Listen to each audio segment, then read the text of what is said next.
There's something lurking in the water. It's a clear danger to us. And it kills with lightning speed. They have the right equipment to do damage. The beast tears through flesh and bone. Yeah, it was the scariest looking fish I'd ever seen. This creature has terrified man for centuries. They will readily take over an area and become the dominant species. Now the deadly beast has set its sights on America. Got a problem. Monster Quest is investigating piranhas in America.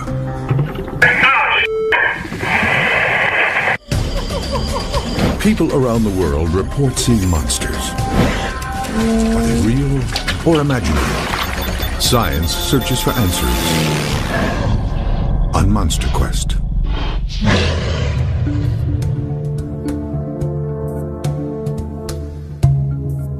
The Southeast is home to thousands of lakes. These beautiful oases are summer retreats for families who come to relax and cool off. But something deadly may be lurking beneath the placid waters. Very sharp teeth, triangle, very razor sharp teeth. They can strip down meat to the bone. They are somewhat like the vultures of the fresh water. I just didn't know what it was, didn't know exactly what we'd caught. Eyewitnesses report seeing swarms of vicious piranhas with rows of razor-sharp teeth. These beasts often attack without provocation and can tear apart flesh. The carnivorous beasts live in freshwater rivers and lakes. Yeah, absolutely, I was shocked.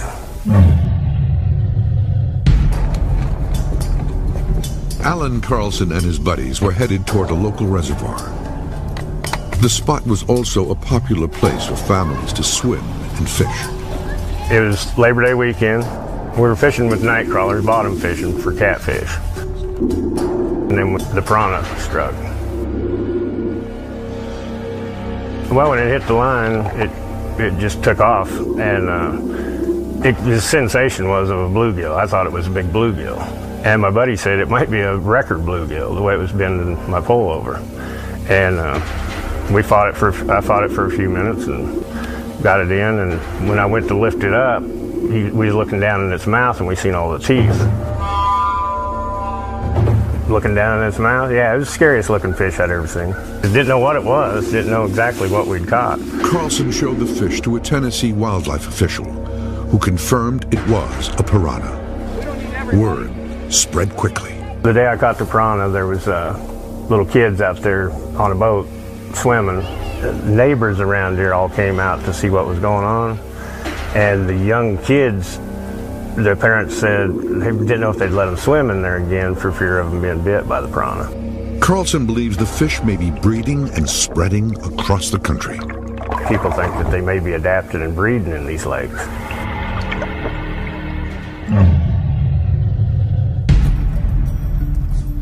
Piranhas are native to South American countries like Brazil and Venezuela, places where warm water temperatures are normal.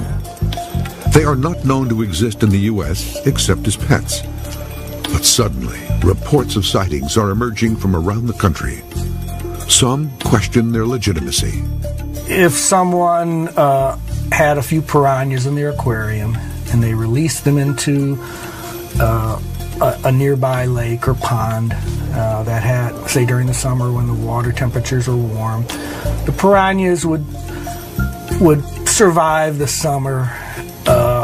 Whether or not they would reproduce is less likely. Fishermen are probably doing a fairly good job of removing most or all the piranhas that are there. I suspect that the piranhas that have been released are hungry, they've been raised in aquaria, and they're probably fairly easy to take with a hook and line. Moreover, it's unlikely, especially in a place like Lake of the Ozarks, that any of the piranhas would survive the winter. The most notorious location for piranhas in America is here at Lake of the Ozarks near Jefferson City, Missouri. Locals have caught a number of piranhas here over the last few years, and conservation officials confirm that the fish have been found in these waters. If you catch a piranha every year for 3 years, eventually you need to start considering the possibility that there could be something here. Monster Quest is here to investigate the sightings and see if piranhas are capable of surviving in these cold climate lakes. What we're trying to figure out while we're here is, will Lake of the Ozarks habitat support a breeding population of piranha? Dale Pearson, a professional diver, will lead the expedition. I think the chances that there's a breeding population in the lake are actually greater than the chances of someone catching one stray piranha on 500 miles of coastline. Pearson has enlisted local fishing guide Jack Uxa to assist him. We're down here trying to find evidence of piranha habitat. I know there was one caught at the 5-mile marker. There's some conservation guys that are working up the Glaring Glaze with some trap nets for fish. We'd have to go check out up there. It's a spring area with consistent water temperature. We know piranha exist. We know they've caught them in the lake. So now it's more a matter of finding the pieces of the evidence to support that this thing can live here year-round. The team will submerge a baited underwater surveillance system in the lake. They will also search for warm water inlets where the piranhas could survive the cold winter months when the water temperatures dip into the 30s. And Monster Quest will work with state conservation crews to see if fish traps uncover any signs of the flesh eaters. You guys ready? The team sets out in search of a location to deploy the surveillance equipment. The plan is we're going to go to an area where the Department of Fish and Game does trap netting for crappie.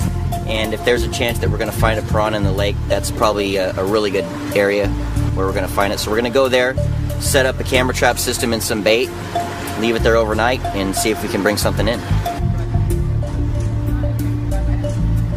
The fact that they've caught piranha here every year for 3 years, something this big, tells me that it's probably not just a pet that's loose. Where we're going, it's a clear section of the lake. That'll be good. That way we can set up that camera trap and get the bait down there and give it 24 hours, come back tomorrow, yank it out, see what we get. They find a spot about 50 feet from shore. Near where a freshwater stream feeds into the lake. No, you know what? We got about 3 foot right here. 3 foot of viz. Well, I'm going to take this chicken, stick this rope through the chicken, and then I'm going to tie it to basically just a marker buoy so we know exactly where it is. We're using a dead chicken because piranhas like dead stuff. They like to eat dead stuff and obviously small live stuff, but you know, a dead animal in the water is always going to bring whatever is around, especially like a nice greasy chicken giving off the scent and stuff like that. Yeah, and he's got us right here by a stream coming in, so the current's going to come through and kind of push that scent out here into the main part of the lake. So that's the theory, that whatever's out here is going to come in and check out what we got. That's when we take the picture. Oh, I think this is going to work out good. I think if there's something in this lake, it's going to be chewing on chicken tonight. Dude, we're going to have it anchored, and we're going to have it right in front of the camera. The team prepares the camera. This is a Harbortronics Aquapic 360, and it's basically an underwater surveillance camera that you can leave in one area for extended periods of time, and it shoots a 360-degree multiple images, so that way whatever comes around your camera from any direction, you have a way better chance of getting a shot of it. You just flick it on here. Now it takes a shot, turns. So every minute we're taking a 360-degree shot around our bait. So hopefully whatever comes up, we'll be able to see it.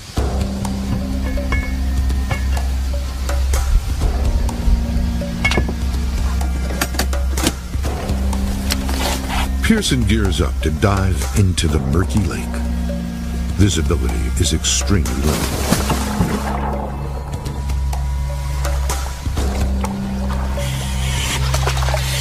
Got it. You got it? What we need to find out is how many of them are here, and or if the habitat's strong enough to support a whole population of these things. That's the whole reason for the dies. Okay, roger that. We're going to go to the bottom now. I'll contact you when I hit the bottom. Copy. We got a lot of swimmers, a lot of people that use the lake, but very rarely do we ever see scuba divers here. What kind of visibility do you have? Topside visibility is approximately 2 feet to 3 feet.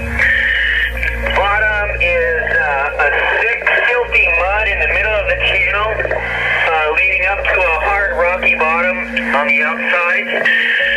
There's some submerged brush down here, and actually there's a lot of fish. There's fish coming up to me already. Over. Suddenly, something strikes Pearson's leg. Topside, got a problem. Over. Freaking electrical wire. There's electrical wire down here. Oh, there's more of it. Monster Quest has traveled to Missouri's Lake of the Ozarks, searching for evidence that flesh-eating piranhas have invaded American waters. Native to South America, piranhas are an ancient species that have been around for more than 8 million years. Not a lot is known about many of the South American fishes. The fossil evidence of the freshwater fishes is fairly poor. There have been discoveries in recent years of bits of pieces of jawbones of different piranha species, some such as this mega piranha. The modern piranha is thought to have evolved from the Mega Piranha parensis, which went extinct 10 million years ago. This prehistoric beast developed a distinctive row of flesh-shredding teeth, nearly an inch in length. Scientists believe this evolution may have occurred when food sources became scarce. 4 times as large as modern piranhas, these ancient beasts were big enough to kill and devour other animals on their own, instead of working as a group. The modern-day piranha was unknown to many Americans until 1914. Teddy Roosevelt, when he traveled to Brazil on an expedition with his son, also wrote about piranhas.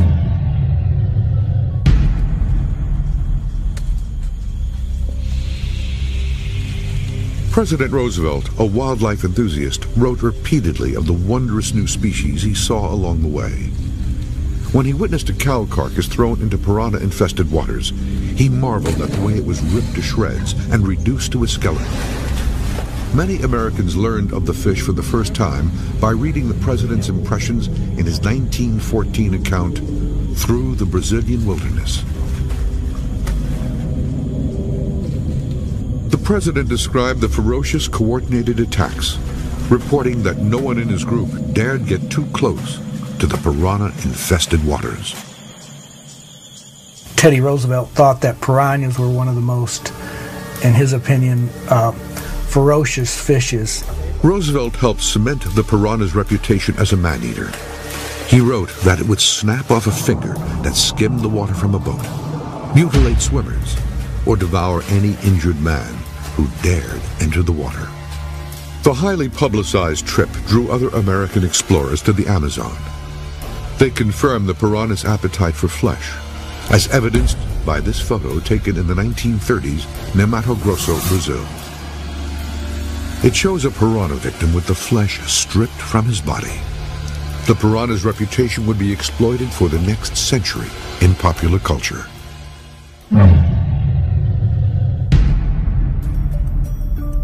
Some fishermen fear these ferocious creatures may be living and perhaps breeding in U.S. waters. However, most experts believe that if these beasts exist in the U.S., their range would be extremely limited. In North America, there are a few areas, or at least in the United States, there are a few areas where piranhas could likely survive, possibly in southern Florida, some southern extreme parts of Texas and California, also Hawaii, obviously. Missouri's Lake of the Ozarks is not an area that fits this description. The water temperature here can reach 90 degrees in the summer, but during the winter, much of the lake freezes. The piranhas being found here are all part of the red-bellied subspecies, which may be able to better tolerate temperatures below 55 degrees. Piranhas are a lot more diverse than people had realized. There's over 40 different species. They come in all different sizes, variation in shapes. They feed on a lot of different things. It is possible that there are some piranha populations that have greater tolerance to cooler temperatures than others. So if you obtain some piranhas from, say, southern Brazil, which is getting more into subtropical, possibly even into temperate areas, these piranha species may be able to survive better in cooler waters in North America. In order to test the theory that the red-bellied piranhas can survive in a cold water environment, the team has set up an experiment at the Aquatropics Aquarium Center in Minneapolis. We're going to hook up a chiller to the aquarium. The science team will slowly lower the water temperature to determine if the fish can survive seasonal temperature changes in the Lake of the Ozarks. We have a 66-gallon aquarium with 4 fabulous specimens of red-breasted piranha.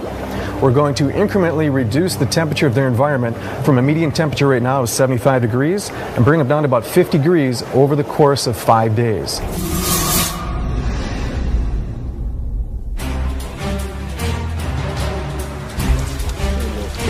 The expedition team is searching the lake for evidence that the piranhas aren't just surviving here, but breeding as well. The team loses radio contact with diver Dale Pearson.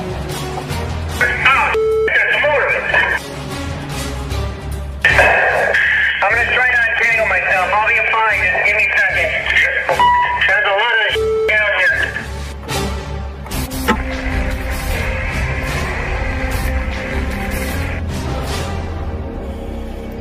Suddenly, he emerges from the murky water.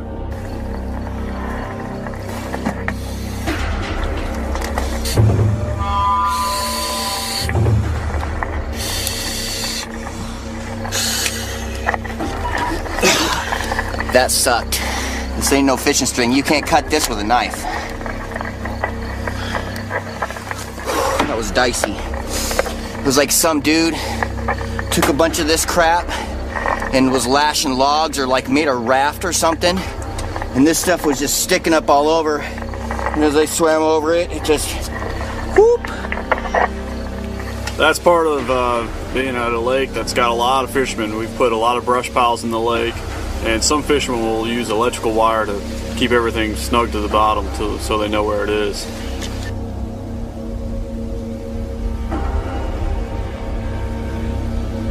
The team is looking for a clearer location to place the underwater surveillance camera. They pick a spot where piranhas have been known to strike bait. Hi, Dale. This is right near the 5-mile marker.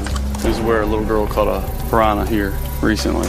Okay. And this is our next dive site. See if you can find anything. All right. Water looks better here. Looks more clear.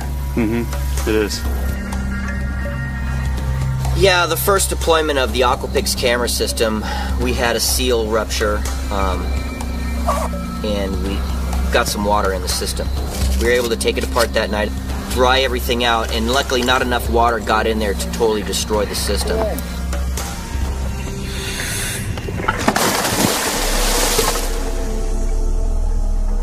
The second camera system will be baited with chicken to see if the meat attracts the flesh-eating piranha. You know, the other thing that's pretty freaky is that little girl that caught this piranha, it wasn't a little piranha. It wasn't one of those little ones that was just like the size of bluegill. It was about 12 inches long.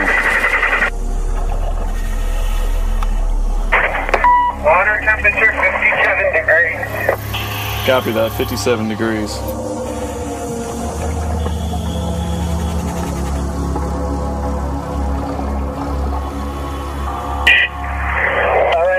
Jack camera and bait are in position. I'm returning to the dock. Over. I'm kind of excited to see what kind of video results we get out of them.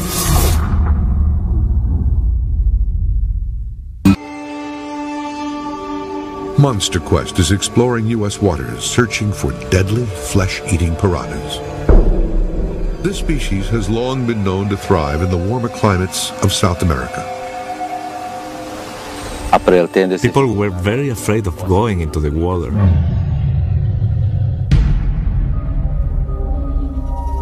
8-year-old Shaquille Sevejo was swimming in the river with a group of children. And suddenly, there was a churning in water. There was a tourist boat on the side of the river, and the visitors threw some foodstuff in the water where the boys were swimming. My boy got bitten. The food had attracted a pack of hungry piranhas, and the children were caught in the middle. The kids started running out of the water. Shaquille was not fast enough. I was shocked. My boy was bleeding heavily. I saw his 2 toes were bitten off. Pieces of the 2 toes were gone.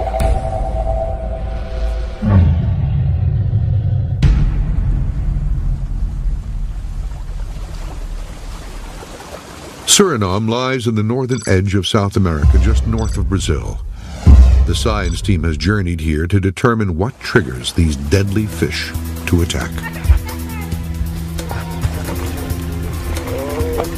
Expedition leader Lee Hales meets with a local guide who will take him into the remote reaches of the country's wilderness. Where can we find piranhas here in Suriname? We have some specific spots where we will be trying to find them. Okay. So here we are in Paramaribo. So we will be traveling by bus, by road, all the way to Boskamp.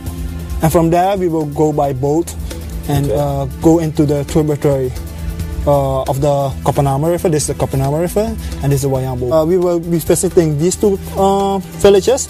These 2 are very infamous for piranha attacks because they had some periods where there were a lot of people bitten there over there. So we will go there and see for ourselves. Some of these towns are so remote, the only way you can get to them is by boat. So that in itself is going to be interesting. Beneath these waters that are dark and murky lays a creature that has the ability to attack at any point in time without any provocation. Yeah, in a lot of respects, I am somewhat afraid of the piranha and what their capabilities are, because you just don't know. The team will travel to Suriname's remote interior, an 8-hour journey along the piranha-infested Copanama and Wayambo rivers. The entire trip will be made by dugout canoe. There are not many villages along that river system. It's pretty remote. Yeah, this is by far some of the wildest things I've seen. It's just so far removed from the rest of the world that anything could be here. So this is it? Yeah. Oh, this is incredible. It's thunderstorm. So this is an area, a lot of attacks. Yeah, with some of the most reported attacks, piranha bites incidents. One of the locals here that he had reports of 32. 32.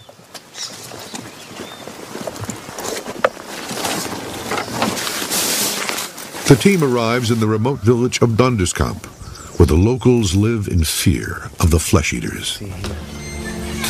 Hello. Nice to meet you. And the bites were from very light bites to very bad bites. They were missing finger pieces, toe pieces. The wounds were severe. Jan Monde, a local doctor, has treated most of the piranha bite victims. Wow, this is all of these people here. This is a long list of people. It's something. this lady was bitten twice. This one? There was also a lady who was bitten 3 times on the same toe. In the period wel, The spirit was very bad because you'd only have to enter the water or splash with your fingers or feet and you would get bitten. There were many people missing fingertips or parts of their toes. People were very afraid. They were scared. They were very afraid of going into the water. Then there is a sudden commotion on a nearby dock.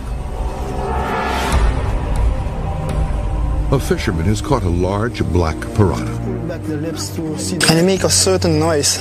So, when they're caught. You see the teeth? Yes, teeth. Wow. Yeah. I mean, that is truly predator teeth. That is something. Wow. How many? Millions of these guys are in this river. The doctor has told the team about a nearby lake that has one of the largest populations of piranha in the country, an ideal location for testing attack triggers.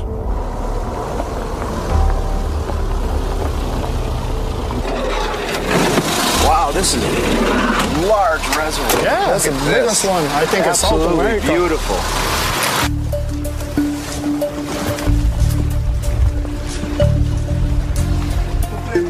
Yeah. Safety first. Yeah.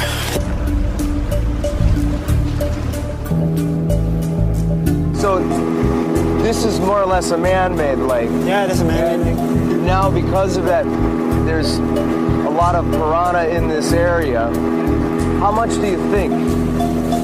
Must be millions.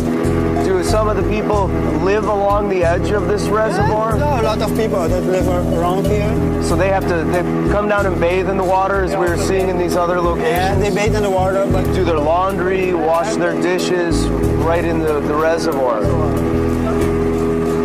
Well, it's kind of a hot day today, and normally I wouldn't mind going swimming, but I feel a little apprehensive in this area. The team has found a good place for their test. First, they'll try to determine what type of prey is most likely to trigger the piranhas to attack. yeah. All right, we're in an area where there's a lot of piranha, and we see a lot of little bait fish right through here, and we have the advantage of all of these dead trees. So we're going to use these to run a line across and hang this chicken just beneath the surface, and we're going to see exactly how ferocious these guys are and how much damage it's going to do to this chicken in a short period of time. Make sure we use every little bit, little blood right there in the water. They are attracted to blood, much like sharks are. Calling in dinner time. The team set several nets with raw chicken bait. All right, we're hoping we're going to come back and we're going to get a first-hand example of what a piranha is capable of. The team also sets up a net designed to snag fish as they swim by. And I want to set a gill net out here just so we have a couple of different things we can try to see what type of piranha live in this area, how many, how big. So we're going to leave it here and come back later and pull the piranhas out.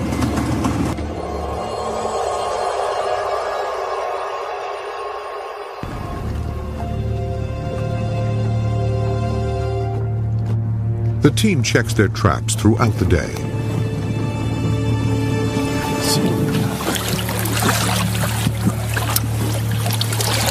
Well, it's still intact. Maybe we haven't left it here long enough. There is no evidence that piranhas are drawn to the chicken. But a check of the gill nets proves there are piranhas in the area. Oh, there's another. There's still a live piranha. One piranha? Yeah. I mean, he's been in there a while, and just look at him snapping. Yeah. Oh, nice. piranhas. Look at that. Yeah, still. Two good-sized piranha right next to one another. But I don't want to get close to them. Yeah, he's biting on it. Oh, yeah, look at that. Just about every fish we've caught has bites right out of the fins. So that's telling me that the piranha, as they're feeding, are even nipping on one another. So you know there are plenty piranhas around. The team decides that a live trigger might be more attractive to the piranha. They set the trap with new bait. The piranha. They set the trap with new bait. Well, it's getting kind of late. We're losing light, but it's worth a try here. Maybe they're going to come out and be a little more aggressive as it starts to get dark. Some other fish are coming in, so we'll see if we can end the day on a good note and catch a few piranha here. The results are immediate. Very nice one. Nice. Here we go. Here we go. Oh, yeah. Look at that. Let's see. Oh, yeah. Listen to that. He's even making like a little vocalization, too. Oh, he's got a hold of that knife. The movement seems to be the key that triggers the piranhas to attack, puncture, and shred.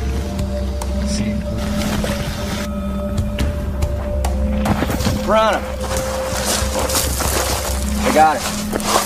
They're doing laundry right over there. And about the third or fourth cast with this lure, out comes this piranha. Wow.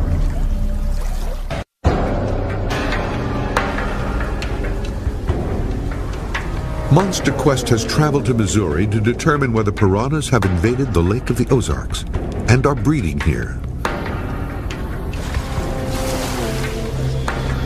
Parts of this lake freeze every winter, with the water temperatures dropping into the 30s. The science team has theorized that the red-bellied piranha might be able to survive in low water temperatures.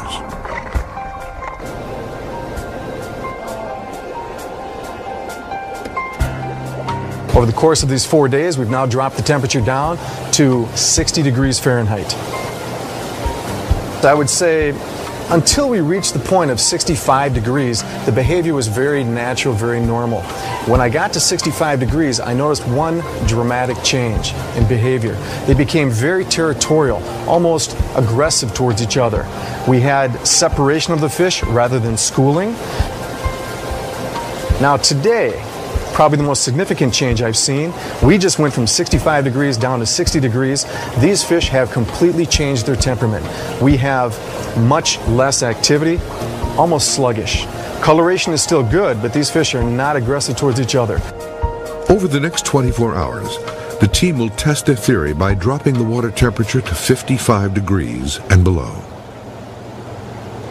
Of course, we don't want to harm the fish, but we do want to see where the threshold is. Where do these fish tend to shut down? Where do they become so lethargic that we know they just couldn't survive any cooler? I think these fish are going to trip into a survival mode rather than I'm in a prosper mode. Time will tell.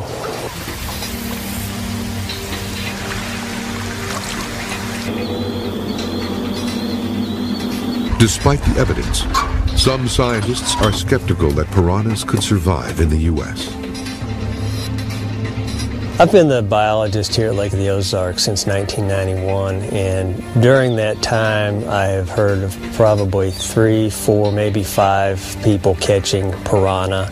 I've had a couple of them send pictures to me, and they were the red-bellied piranha. More than likely these fish were people, they originated from people that had them in an aquarium and either got tired of them and let them go into the lake. The fact remains that a number of piranhas have been caught in the Lake of the Ozarks over consecutive years, leading some to suspect the beasts may be breeding. This is a huge lake, dude. The chances of one person letting a piranha go and then someone else catching it, there's got to be a population of piranhas in here. The expedition team is trying to determine if the piranhas are surviving the winters here. What we're trying to accomplish is to prove that the habitat exists to maintain a population of piranhas. The team is joined by the Missouri Department of Conservation. So we're coming up right now. This is the Missouri Department of Conservation. They're doing trap nets out here, and we're going to get a chance to work with them today and see what kind of stuff that they're getting when they pull these nets up. The Department of Conservation has been monitoring fish populations carefully, looking for signs of these killer fish. What we're doing today is running trap nets for crappie. We do an annual survey. On a given day, we'll catch anywhere from 200 to maybe 500 crappie. The team will check the nets to see if they snag any of the invading piranhas. So how many of these nets do you guys put out? We run 15 nets. White crappie, 8-9. But so far, there is no sign of the monster. Black, 8-4. While the water temperature here is cold, there are parts of the lake or the Ozarks that are fed year-round by underwater springs. This means parts may remain warm enough for the flesh eaters to survive year-round. All right, Daryl. This is the spot I was talking about. This is the spring where it enters into the lake. Right over here, about a quarter mile is where it comes out of the cave. All right. This is 48 million gallons of water a day. 48 million gallons a day pouring out of here? Comes right through here. So where can I get in the water? I ain't getting in right there. Yeah, there's no access beyond this point. The team has a theory that piranhas might be able to survive in 55-degree water, and this area might be just warm enough. This is the key part. I believe this water temperature does not fluctuate like the rest of the lake does. Okay. This water temperature should stay somewhere around mid-50s to upper 50s. And if there's going to be a spot, if there's going to be piranhas in this lake, they should be able to come here in the wintertime, and they should be fine. I'll get in right there where that current Be is. real careful. There's lots of snags down here. I've fished down here. They attempt to maneuver to a location where they can take the necessary readings. Okay, so you want temperature readings, depth observation, structure observation. If they can prove the water temperature stays well above freezing, it would mean the lake is a viable habitat for the fish. Okay, I'm going down. Pearson dives to the source of the spring while fighting a strong current. Pretty silky and muddy. Stand by for temperature reading. Over. Depth 1 feet. Temperature 59 Fahrenheit. Over. 59 degrees. Copy, Diver. And this water is stable. This water temperature doesn't change because it comes straight out of the earth. It's gotten a little colder here, but it's not getting much colder than 57 degrees. I think our maximum water temperature here is 57 degrees. Repeat, 57. Over. Thank you. That's what we wanted to find out, is what the bottom temperature is, what the lowest this lake gets. And it looks like 57 degrees is it in the spring area. The water temperature also rises to between 70 and 90 degrees in the summer months, which is ideal for piranha breeding. So now you've got a consistent water temperature that can keep them alive. You have a breeding temperature in the summertime where they can breed, and you have a lake with as much coastline as the state of California. So huge body of water, the temperatures are livable. There's plenty of food in the lake. There's shad and all kinds of stuff all over. So I don't see... I'm trying to find reasons why they couldn't be here. The expedition team returns to a position on Lake of the Ozarks called 5 Mile Marker. A flesh-eating piranha was recently caught in the area. Earlier, the team set a trap here, hoping to get evidence of a piranha. I'm trying to find the kid that got dragged away a little bit. Kind of shredded up, actually. You see, it's actually a little shredded up. Pretty surprised. Pull her up. Oh, wow. Wow, look at that. It's actually been chewed up quite a bit. Monster Quest is in Missouri on Lake of the Ozarks, searching for evidence that flesh-eating piranhas may be surviving and breeding in these waters. This man caught a piranha in a Tennessee lake. This researcher is studying how much cold piranhas can tolerate. And this researcher is testing piranhas in their natural habitat to see what triggers them to attack.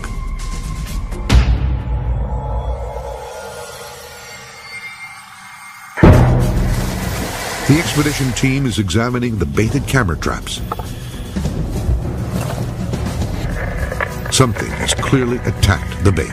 Definitely some chewing going on here. This has been pulled at. I think something came in from the scent of it.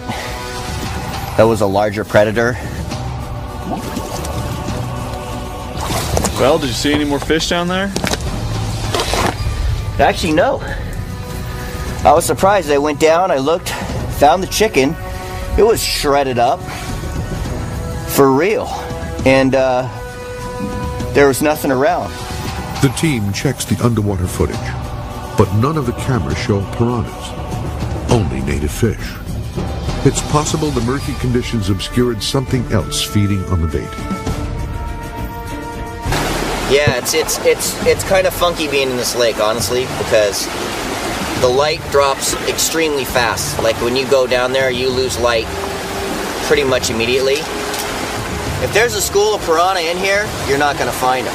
The visibility in here is to the point to where any fish is just going to disappear.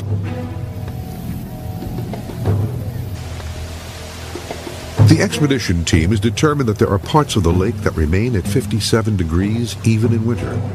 And the science team is testing to see if the red-bellied piranha can survive at that temperature. They've reduced the temperature around the test subjects over the course of several days. Of course, we don't want to harm the fish, but we do want to see where the threshold is. Where do these fish tend to shut down? Where do they become so lethargic that we know they just couldn't survive any cooler? On day 5, there are profound changes. We get down to 53 degrees, and these fish started to huddle together. They literally lined up in a row as though they were almost absorbing each other's body heat, the little that there was. But as we continued to drop down to 52, you could tell the disorientation became evident. The fish would swim awkwardly, almost labored. They would huddle together at one point, and then almost as though the instinct of survival were trying to step in, they would take off and try to swim for activity, almost to warm up. Condensation covers the now frigid test tank. The drop in temperature from 55 down to 50 degrees was the big one. We saw the greatest amount of change. The piranhas lose their ability to stay upright at temperatures of 50 degrees. Their equilibrium is gone. The fish, I do believe, would survive fairly comfortably in the mid to upper 50s. This monster quest expedition has turned up some interesting results. The science team is determined that red-bellied piranhas will adapt and huddle together to survive at cooler temperatures. It will take water temperatures below 50 degrees to kill them. And the expedition team has identified spring-fed waters in Lake of the Ozarks that stay in the high 50s year-round.